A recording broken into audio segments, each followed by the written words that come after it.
Donald Trump has done a wonderful job of pissing off Canada, pissing off Mexico, basically all North American countries, and yes, that includes the United States.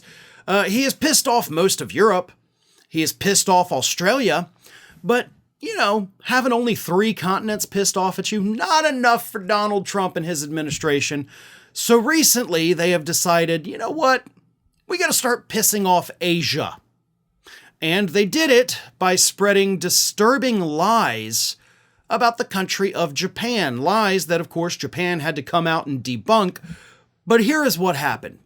Recently, actually March 11th, so not all that recently, Karoline Leavitt was doing her press briefing and she decided to just randomly spout out a number.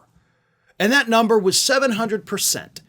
And in the context, she said that Japan charges a 700% tariff on all imported rice. Every bit of rice that comes into Japan from outside of the country, 700% tariff, Karoline Leavitt said, just as if it was the most obvious thing in the world. And when the reporter who asked her a question kind of pushed back on it, that's when she gave her famous line, "I think it's insulting that you're trying to test my knowledge of economics and the decisions that this president has made." So she got real mad. Like, don't you dare school me on economics. I know what I'm talking about. And then very politely and very quietly, the country of Japan was like, no, you don't, actually, because that's not true.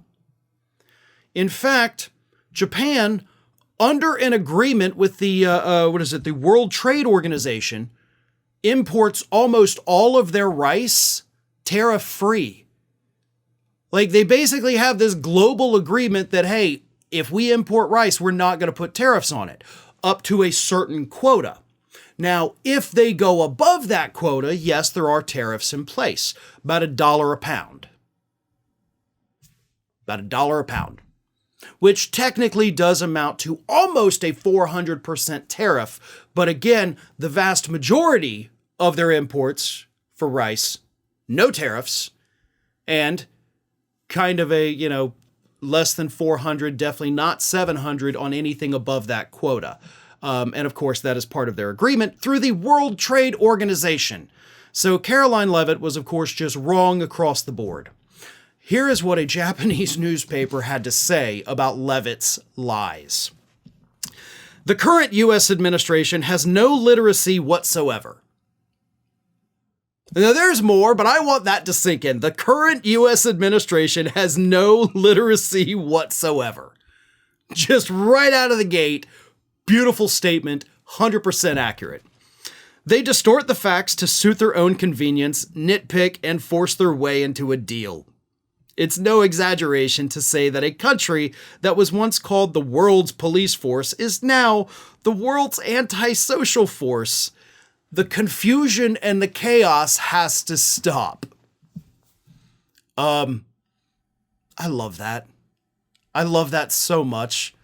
I love that so much that I want to get that put on a plaque and hang it next to me so that I see that quote every single day. Because that is beautiful. That, by the way, is also courage.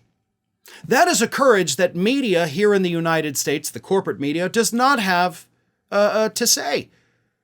If our media had any shred of dignity, courage, whatever you want to call it, they would be making statements like that daily. We shouldn't have to go halfway around the world to get accurate media reporting on what this administration is doing and how much their lies are hurting everybody, not just here, but all over the globe. So, there you have it. Japan is demanding that the United States stop the confusion and chaos, but they're not going to, because at this point, confusion and chaos is their brand, and I am firmly convinced that is the only thing they know how to produce. Thanks for watching today, everybody, and don't forget, if you're not already, please do subscribe to this channel. We have fresh content going up every single day, and I would really hate for you to miss out on that. And speaking of missing out, if you're not following me across all other social media outlets, then get on it. You can follow the links in the description of this video.